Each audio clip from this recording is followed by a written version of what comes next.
ಪುಷ್ಪ ಸ್ವಲ್ಪ ಹಳೆ ಕಾಲದವಳು. ಹಾಗಾಗಿ ಇವಳು ಹಳೆ ಸಂಪ್ರದಾಯದ ಕುಟುಂಬ ಹೇಗಿರುತ್ತೋ ಹಾಗೆ ಇವಳು ಕೂಡ ಇರೋಕೆ ಇಷ್ಟಪಡ್ತಿರ್ತಾಳೆ.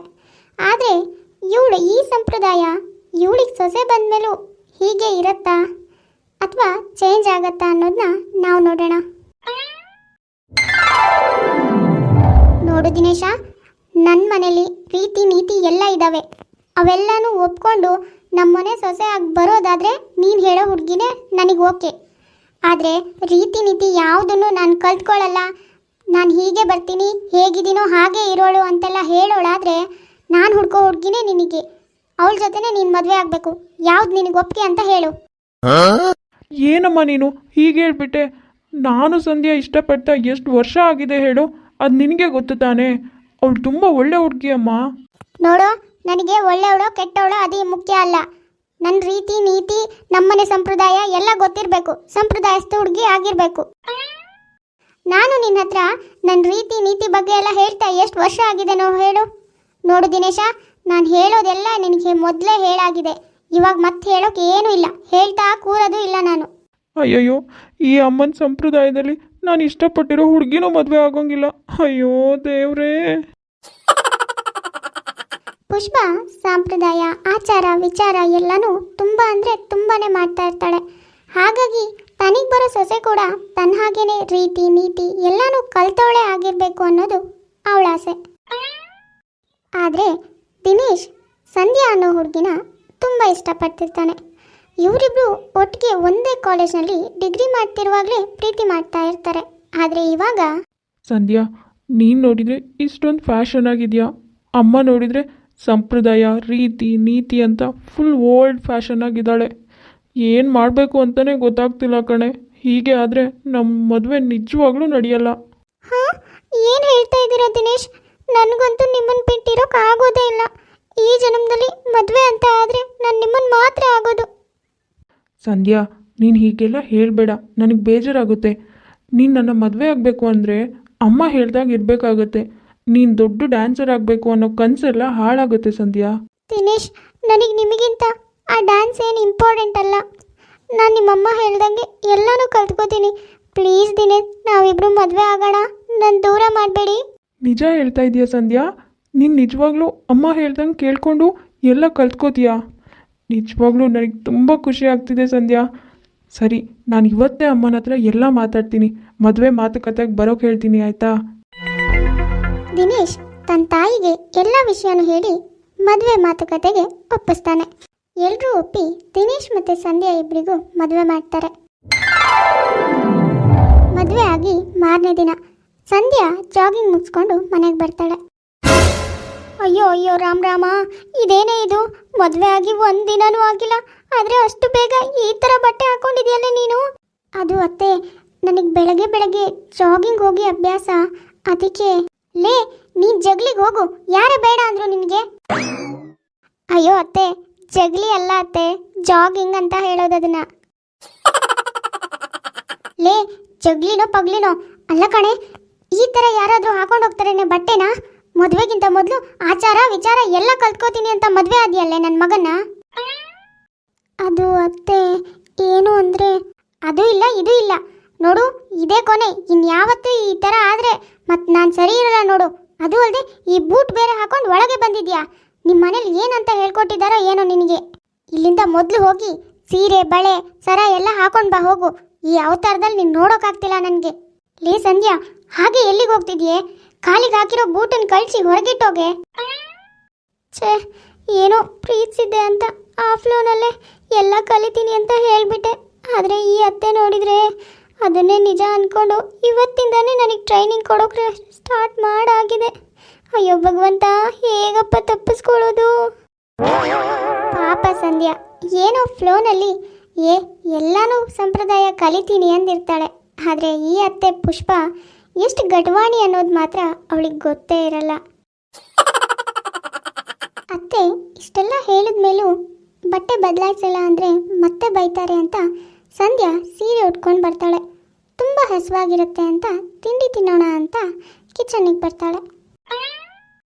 ಅಯ್ಯೋ ಅಯ್ಯೋ ಅಯ್ಯೋ ಅಯ್ಯೋ, ಏನೇ ಬಂದವಳೆ ತಿಂಡಿ ತಿನ್ನೋಕೆ ಕೂತಿದೆಯಲ್ಲ? ಹಾಂ ಅತ್ತೆ, ನನಗೆ ತುಂಬ ಹಸುವಾಗ್ತಾ ಇತ್ತು, ಅದಕ್ಕೆ. ಛೇ, ನನಗೆ ನನ್ನ ಥರದವಳೆ ಸೊಸೆ ಸಿಗ್ತಾಳೆ ಅಂದ್ಕೊಂಡ್ರೆ ಆ ದೇವರು ನಿನ್ನಂಥವಳನ್ನು ಕೊಟ್ಬಿಟ್ಟಿದ್ದಾನೆ. ಅಲ್ಲ ಕಣೆ ಸಂಧ್ಯಾ, ನಿನ್ನ ಗಂಡ ತಿಂಡಿ ತಿನ್ನೋ ಇಲ್ವೋ ಕೇಳಬೇಕು, ಅವನಿಗೆ ತಿಂಡಿ ಹಾಕ್ಕೊಡ್ಬೇಕು, ಅವ್ನು ತಿಂದು ಬಿಟ್ಟಿರೋ ತಟ್ಟೆಲ್ಲೇ ನೀನು ತಿನ್ನಬೇಕು ಅನ್ನೋದೆಲ್ಲ ಗೊತ್ತಿಲ್ವೇನೆ ನಿನಗೆ? ಇದನ್ನೇ ನಿನ್ನ ತವ್ರ ಮನೇಲಿ ಹೇಳ್ಕೊಟ್ಟಿದ್ದೇನೆ, ಅದು ಏನು ಹೇಳ್ಕೊಟ್ಟಿದ್ದಾರೆ ನಿನಗೆ? ಅಯ್ಯೋ ದೇವ್ರೇ, ಈ ಅತ್ತೆ ನನಗೆ ನೆಮ್ಮದಿಯಾಗಿ ತಿಂಡಿ ತಿನ್ನೋಕ್ಕೂ ಬಿಡಲ್ವಲ್ಲ, ಹೊಟ್ಟೆ ಬೇರೆ ತುಂಬ ಹಸುವಾಗ್ತಾ ಇದೆ. ಲೇ ಸಂಧ್ಯಾ, ಏನೇ ಗೊಣಗ್ತಾ ಇದೆಯಾ? ಮೊದಲು ಎದ್ದೋಗಿ ನಿನ್ನ ಗಂಡನ ಕರ್ಕೊಂಬ ಹೋಗೆ, ಮೈ ಮೇಲೆ ಮರ ಬಿದ್ದೋರಾಗೆ ಕೂರ್ಬೇಡ ಇಲ್ಲಿ. ಹಾಂ ಹಾಂ ಸರಿ ಅತ್ತೆ, ಇವಾಗಲೇ ಹೋಗ್ತೀನಿ. ಛೇ, ಇದೇನು ಮಾಡ್ಕೊಂಡ್ಬಿಟ್ಟೆ ಸಂಧ್ಯಾ ನೀನು? ಪ್ರೀತಿ ಪ್ರೀತಿ ಅಂತ ಭಾವನೆಗಳೇ ಇಲ್ಲದೆ ಇರೋ ಮನೆಗೆ ಬಂದುಬಿಟ್ಟಿಯಲ್ಲೇ. ಅತ್ತೆಗೆ ಆಚಾರ ವಿಚಾರ ಬಿಟ್ಟರೆ ಮಗ ಸೊಸೆ ನಮ್ಮನೆ ನನ್ನ ಮಕ್ಕಳು ಅಂತೆಲ್ಲ ಏನು ಅನ್ಸೋದೇ ಇಲ್ಲ. ಅಯ್ಯೋ ದೇವ್ರೇ. ಲೇ ಏನೇ ಇನ್ನೂ ಗೊಣಗ್ತಾ ಇಲ್ಲೇ ನಿಂತಿದ್ಯಾ? ಬೇಗ ಬೇಗ ಹೋಗೆ, ಹೆಜ್ಜೆ ಮೇಲೆ ಹೆಜ್ಜೆ ಇಟ್ಟರೆ ಮನೆಗೆ ಶೋಭೆ ಅಲ್ಲ ಕಣೆ. ಹೀಗೆ ಪುಷ್ಪ ದಿನಾಲು ತನ್ನ ಆಚಾರ ವಿಚಾರಗಳನ್ನು ತನ್ನ ಸೊಸೆಗೆ ಕಲಿಸೋದ್ರಲ್ಲಿ ಪಾಪ ಸಂಧ್ಯಾನ ಆಸೆ ಕನಸುಗಳನ್ನು ಕೇರೆ ಮಾಡ್ತಾ ಇರಲ್ಲ. ಮಾರನೇ ದಿನ ಬೆಳಗ್ಗೆ ಸಂಧ್ಯಾ ಇನ್ನ ಮಲಗಿರ್ತಾಳೆ. ಲೇ ಸಂಧ್ಯಾ, ಎದ್ದೇಳ ಮೇಲೆ, ಗಂಟೆ 4 ಆಗಿದೆ, ಇನ್ನು ಮಲ್ಕೊಂಡೇ ಇದೆಯಲ್ಲೇ ದರಿದ್ರದವಳು. ಅಯ್ಯೋ ಅತ್ತೆ, ಇನ್ನ 4 ಗಂಟೆ ಅಷ್ಟೇ, ಯಾಕೆ ಇಷ್ಟು ಬೇಗ ಎಬ್ಸಿದ್ರಿ? ಲೇ ಲೇ, ಮನೆ ಸೊಸೆ ಆಗಿ 4 ಗಂಟೆಗೆ ಎದ್ದು ಸ್ನಾನ ಮಾಡಿ ಮನೆ ಸಾರಿಸಿ ದೇವ್ರಿಗೆ ಪೂಜೆ ಮಾಡಿ ಆಮೇಲೆ ತಿಂಡಿ ಮಾಡಬೇಕು ಕಣೆ. ನೀನು ನೋಡಿದ್ರೆ ಅಯ್ಯೋ ಏನಕ್ಕೆ ಎಬ್ಸಿದೆ ಅಂತ ಕೇಳ್ತಾ ಇದೆಯಲ್ಲ, ದರಿದ್ರ ಕಣೆ. ಮೊದಲು ಎದ್ದೇಳೆ ಇಲ್ಲಿಂದ, ಹಾಸಿಗೆ ಬಿಟ್ಟು ಹೇಳಲಿಲ್ಲ ಇನ್ನು. ಹಾಂ, ಇಷ್ಟು ಬೇಗ ಎದ್ದು ಅಷ್ಟೆಲ್ಲ ಮಾಡಬೇಕಾ? ಅತ್ತೆ, ತುಂಬ ನಿದ್ದೆ ಬರ್ತಿದೆ, ಇವತ್ತು ಒಂದಿನ ಮಲಗ್ತೀನಿ ಅತ್ತೆ, ನಾಳೆಯಿಂದ ಬೇಗ ಹೇಳ್ತೀನಿ ಪ್ಲೀಸ್ ಅತ್ತೆ. ನೋಡು ಸಂಧ್ಯಾ, ನಮ್ಮನೆ ಸಂಪ್ರದಾಯ ಎಲ್ಲಾನು ಕಲಿತೀನಿ ಅಂತ ಹೇಳಿದ ಮೇಲೆ ನೀನು ನನ್ನ ಮಗನ ಮದುವೆ ಆಗಿರೋದು. ಇವಾಗ ಸುಮ್ಮನೆ ಎದ್ದೋಗು, ನಿನ್ನ ಹಕ್ಕು ಚಲಾಯಿಸೋಕೆ ಬರಬೇಡ ಇಲ್ಲಿ. ಛೇ, ಅದು ಏನು ಅಂತ ಇವಳನ್ನ ಸೊಸೆ ಮಾಡ್ಕೊಂಡೋ ಏನೋ ದರಿದ್ರದವಳು. ಬೆಳಗಾದ್ರೂ ಮಲ್ಗೆ ಇರ್ತಾಳೆ, ಮಗ್ಲೆತ್ತಿರಲ್ಲ. ಪಾಪ ಸಂಧ್ಯಾ ಅತ್ತೆ ಕಾಟಕ್ಕೆ ಅಷ್ಟು ಬೆಳಗ್ಗೆನೇ ಎದ್ದು ಸ್ನಾನ ಮಾಡಿ ಮನೆ ಸಾರಿಸಿ ದೇವ್ರ ಪೂಜೆನೂ ಮಾಡಿ ತಿಂಡಿನೂ ಮಾಡಿಟ್ಟಿರ್ತಾಳೆ. ಗಂಡನ ಮನೆಗೆ ಬಂದಾಗಿಂದ ಈ ರೀತಿ ನೀತಿ ಅತ್ತೆ ಸಂಪ್ರದಾಯ ಅದು ಇದು ಅಂತೆಲ್ಲ ಕೇಳಿ ಕೇಳಿ ಸಂಧ್ಯಾ ತುಂಬ ಬೇಜಾರು ಮಾಡ್ಕೊಂಡಿರ್ತಾಳೆ. ಹಾಗಾಗಿ ತನ್ನ ತವ್ರ ಮನೆ ನೆನಪಾಗಿ ತನ್ನ ತಾಯಿಗೆ ಫೋನ್ ಮಾಡ್ತಾಳೆ. ಏನಮ್ಮ ಸಂಧ್ಯಾ, ಇಷ್ಟು ಬೇಗ ಫೋನ್ ಮಾಡಿಬಿಟ್ಟಿದ್ಯಾ? ಅಮ್ಮ, ಗಂಟೆ 6 ಆಗಿದೆ, ನಿನಗಿದು ಬೇಗನಾ? ಹೌದು, ನೀನೇನೆ ಇಷ್ಟು ಬೇಗ ಎದ್ದಿದ್ಯಾ? ಏನೂ ಇಲ್ಲಮ್ಮ, ಸುಮ್ಮನೆ ಎದ್ದೆ. ಮತ್ತೆ ತಿಂಡಿ ಆಯ್ತಾ? ಏನು ತಿಂಡಿನಾ? ಏನೇ ಆಗಿದೆ ನಿನಗೆ? ಅಲ್ಲ, ಇಷ್ಟು ಬೆಳಗ್ಗೆ ಯಾರಾದರೂ ತಿಂಡಿ ತಿಂತಾರೇನೆ? ನಾನು ಇವಾಗ ತಾನೇ ಹೇಳ್ತಾ ಇದ್ದೀನಿ, ಆರಾಮಿದೆಯಾ ತಾನೇ ನೀನು? ಈ ಮನೇಲಿ 6 ಗಂಟೆಗೆ ತಿಂಡಿನೂ ಆಗಿರುತ್ತೆ, ಅದಕ್ಕೆ ನಾನು ಕೇಳಿದ್ದು. ಏನು ಇಷ್ಟು ಬೆಳಗ್ಗೆ ತಿಂಡಿ ಆಗಿರುತ್ತಾ? ಏನೇ ಹೇಳ್ತಾ ಇದೀಯ ನೀನು? ಏನು ಅಂತ ಹೇಳೋದಮ್ಮ, ನನ್ನ ಅತ್ತೆ ದಿನ ಕಳ್ದಂಗೂ ಅದು ಇದು ಅದು ಇದು ಅಂತ ಹೇಳ್ತಾನೆ ಇರ್ತಾರೆ. ಪ್ರೀತಿ ಮಾಡಿದ್ದೀನಿ, ಹುಡುಗನೇ ಮುಖ್ಯ ಅಂತ ಹುಡುಗನ ಮುಖ ನೋಡಿ ನನ್ನ ಕನಸನ್ನೆಲ್ಲ ಬದಿಗಿಟ್ಟು ಮದುವೆ ಆದೆ.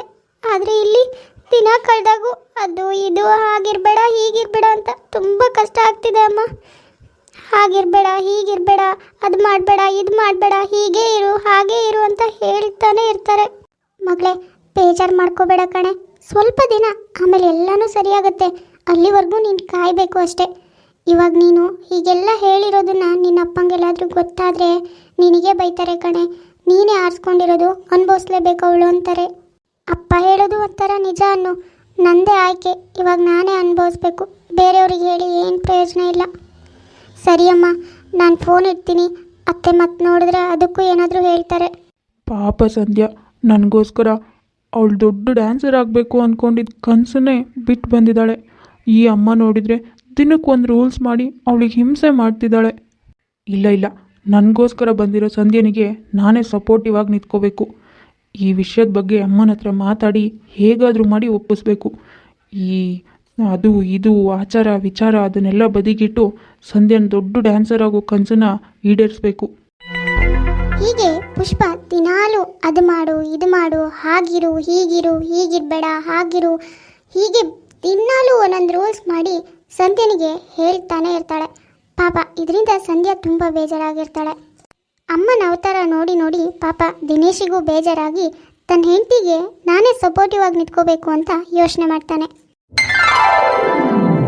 ಒಂದಿನ ಬೆಳಗ್ಗೆ ಪುಷ್ಪ ಹೀಗೆ ಹೊರಗಡೆ ಬಂದಿರ್ತಾಳೆ. ಅಯ್ಯೋ, ಆ ಪುಷ್ಪ ಇದ್ದಾಳಲ್ಲೇ, ಊರವ್ರಿಗೆಲ್ಲ ಬುದ್ಧಿ ಹೇಳೋಕೆ ಬರ್ತಿದ್ಲು, ಹಾಗಿರ್ಬೇಕು ಹೀಗಿರ್ಬೇಕು ಅಂತ.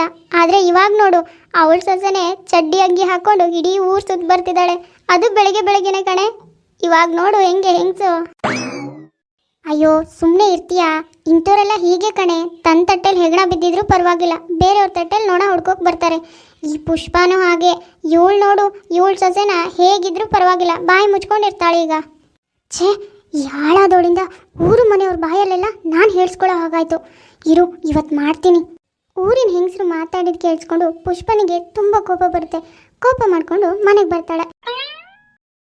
ನೋಡು, ನಿನ್ನಿಂದ ನಾನಿವತ್ತು ಊರು ಮನೆ ಹೆಂಗಸರು ಹೇಳೋದನ್ನೆಲ್ಲ ಕೇಳಿಸ್ಕೋಬೇಕು.